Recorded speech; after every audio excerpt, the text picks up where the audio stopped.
sinilah sahabat menentukan siapa yang mengambil kebijakan untuk menentukan pergerakan dakwah, pergerakan pemerintahan, pergerakan umat Islam sebelum Nabi Muhammad dimakamkan. Dari tempat inilah mereka semuanya mengambil kesimpulan dan kesepakatan. Sebagian besar sahabat semuanya bersepakat yang akan memimpin kami setelah wafatnya Nabi Muhammad adalah Sayyidina Abu Bakar Siddiq.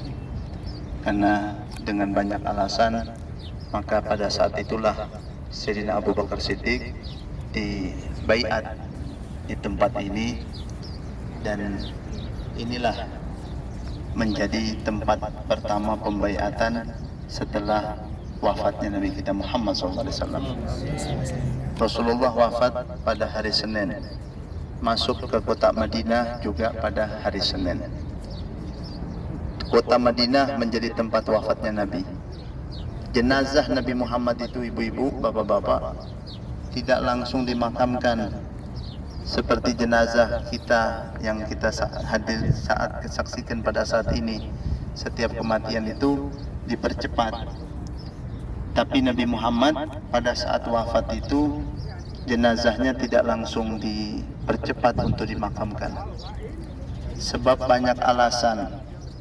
Nabi Muhammad di saat detik-detik terakhir sebelum wafat, Nabi Muhammad berpesan kepada sahabat yang datang mengunjungi beliau di dalam rumahnya.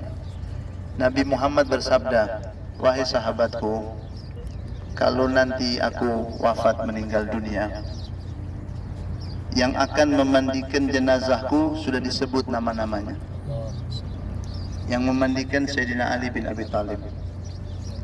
Kemudian dibantu dengan Abbas, dan dibantu dengan Fadl bin Abbas, dan beberapa yang telah ditunjuk oleh Nabi besar Muhammad SAW. Tapi semuanya hanya bertugas membantu mengangkat air, tapi yang menuangkan air, yang memandikan hanya satu orang, yaitu Sayyidina Ali bin Abi Thalib. Nabi Muhammad sudah memberikan tugas, yang akan menerima jenazah saya di kubur Fulan bin Fulan, sebut juga nama Sayyidina Ali bin Abi Thalib. Sehingga nama-nama itu sudah ada, agar tidak ada nanti saling tunjuk-menunjuk, karena nama itu sudah diserahkan sebelum Nabi Muhammad wafat. Lalu Nabi Muhammad berpesan, "Wahai para sahabatku, kalau aku sudah meninggal dunia, setelah jenazahku ini dimandikan, bahkan air tempat memandikan jenazah Nabi Muhammad juga sudah ditentukan sama Nabi. Ada satu sumur di Madinah, sampai hari ini sumur itu masih ada. Nabi Muhammad pesan, kalau saya meninggal, jangan pakai air apa-apa mandikan jenazah saya, ambil dari sumur itu. Air sumur itu nanti yang akan digunakan untuk memandikan jenazahku. Sampai hari ini sumur itu tidak pernah kering. Berkat Nabi pernah menunjuk sumur itu menjadi sumur yang akan digunakan airnya memandikan jenazah junjungan kita Nabi Muhammad SAW. Lalu Rasulullah berpesan, kalau sudah dimandikan, dikafankan, angkat jenazahku ini ke dalam kamarku, maka semua kalian tinggalkan kamar. Tutup rapat-rapat pintu kamarku dan biarkan jenazahku sendiri. Karena yang pertama yang akan mensolatkan aku adalah Allah. Setelah Allah mensolatkan jenazahku, nanti yang kedua malaikat Jibril, kemudian Mikail, Israfil, Israel, semua malaikat akan mensolati jenazahku. Biarkan kamar itu kosong, jangan ada yang masuk. Kalian tidak melihat apa yang akan terjadi saat itu. Maka aku berpesan, kosongkan kamar, karena kalian tidak tahu apa yang akan terjadi. Allah yang akan turun mensolatkan jenazah. Setelah sudah sesaat kalian biarkan jenazahku, barulah masuklah keluargaku yang terdekat. satu persatu untuk mensolatkan jenazahku. Jangan berjamaah. Masuk sahabat Nabi setelah keluarga Nabi Muhammad satu persatu mensolatkan jenazah Nabi. Keluarga yang kedua, yang ketiga, sampai selesai susunan keluarga, baru sahabat satu persatu. Jadi memang memakan waktu lama. Belum lagi yang dari daerah-daerah sudah mendengar berita Nabi wafat, semuanya pada datang. Ada sahabat yang sudah hilang kesadaran. Hilang sadar. Sayyidina Umar hilang kesadaran. Sayyidina Umar bilang, kalau ada orang bilang Nabi Muhammad meninggal dunia, saya tebas lehernya dengan pedang saya. Siapa yang bilang Nabi Muhammad wafat, saya potong lehernya. Semua sahabat diam, ini kejadian, kenyataan. Tapi Sayyidina Umar hilang keseimbangan. Siapa yang mau tegur Sayyidina Umar? Orang mau bercerita tentang wafat semua tidak berani. Sayyidina Umar ancam. Nanti Sayyidina Abu Bakar datang sama Sayyidina Umar, bacakan ayat Al-Quran. Wa ma Muhammadun illa rasul, qad khalat min qablihi rasul. Afa in mata aw qutila inqalabtum ala aqabikum. Nabi Muhammad seorang rasul, pernah diutus rasul-rasul sebelum Nabi. Apakah kalau dia wafat atau dia terbunuh, lalu kalian berpaling dari ajarannya?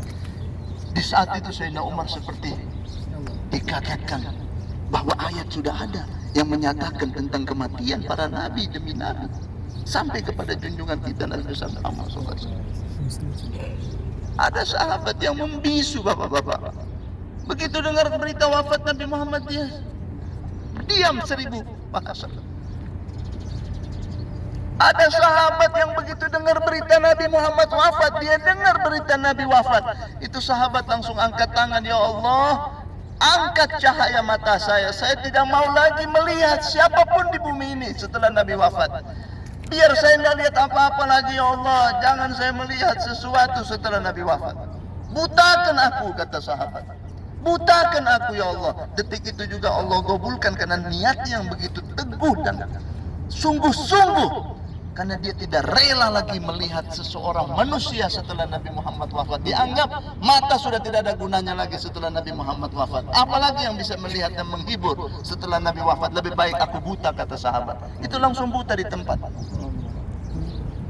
Ontanya Nabi Muhammad yang selalu bawa Nabi ke sana dan kemari, ke sana dan kemari, saat itu sudah tidak mau lagi mendekat sama siapa-siapa. Onta itu tidak mau makan, tidak mau minum. Terakhir onta itu cari gunung yang tertinggi di kota Madinah. Dia naik di atas gunung, dia buang dirinya. Dia tidak mau lagi hidup setelah Nabi wafat. Bilal bin Rabah, tukang azannya Nabi. Begitu berita wafatnya Nabi Muhammad, stop jadi tukang azan. Sahabat semua satu persatu bilang, Bilal, azan, azan Bilal. Ini kamu memang bagian azan di masa Nabi. Kata Bilal, mulai hari ini saya sudah stop pensiun. Saya tidak mau lagi azan. Kenapa Bilal? Kata Bilal, saya biasanya kalau habis azan, saya menunggu qomat itu, tunggu Nabi yang suruh. Bilal qomat, baru saya qomat. Ini siapa lagi? Suara itu saya tidak bakal dapat lagi, saya tidak mau lagi azan. Suara perintah qomat wahai Bilal itu sudah tidak ada. Aku tidak mau lagi azan. Bilal akhirnya tinggalkan kota Madinah, hijrah. Pergi kemana Bilal bin Rabah? Pergi ke Syam. Karena di sini dipaksa terus azan. Dia hijrah ke Syam. Sampai di Syam, dia tinggal di Syam bertahun-tahun. Sampai satu ketika dia mimpi Nabi. Dia mimpi Nabi. Dalam mimpinya Nabi Muhammad bersabda, ya Bilal, ma hadhihi jafwa. Kenapa kau menjauh dariku wahai Bilal? Kenapa kau menjauh? Begitu dia bangun dari mimpi, dia loncat, dia ambil tasnya, dia siapkan ontanya, dia berangkat ke Madinah. Dia tidak bisa hilang bahasa Nabi dalam mimpi. Kenapa kamu menjauh?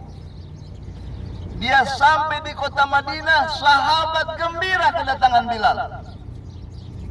Begitu Bilal datang, rame-rame sahabat. Sayyidina Abu Bakar bilang, Bilal azan, minta tolong. Kita udah rindu dengan suara azanmu yang merdu, wahai Bilal. Kata Bilal, minta maaf. Saya datang kemari hanya mau berziarah. Saya hanya mau berziarah makam Nabi. Nabi bilang sama saya dalam tidurku, wahai Bilal, kenapa engkau sudah menjauh? Maka saya datang. Tapi untuk azan, minta ampun, saya sudah tidak mau. Datang Sayyidina Umar, Sayyidina Utsman, datang sahabat satu persatu, rindu dengan suaranya Bilal. Tidak. Sampailah yang datang cucu Nabi Muhammad yang bernama Sayyidina Hasan wal Husain. Dua cucu Nabi ini datang dan berkata, wahai Bilal, kami ini darah dagingnya Nabi Muhammad. Kami mohon atas nama darah daging Nabi, mohon engkau azan.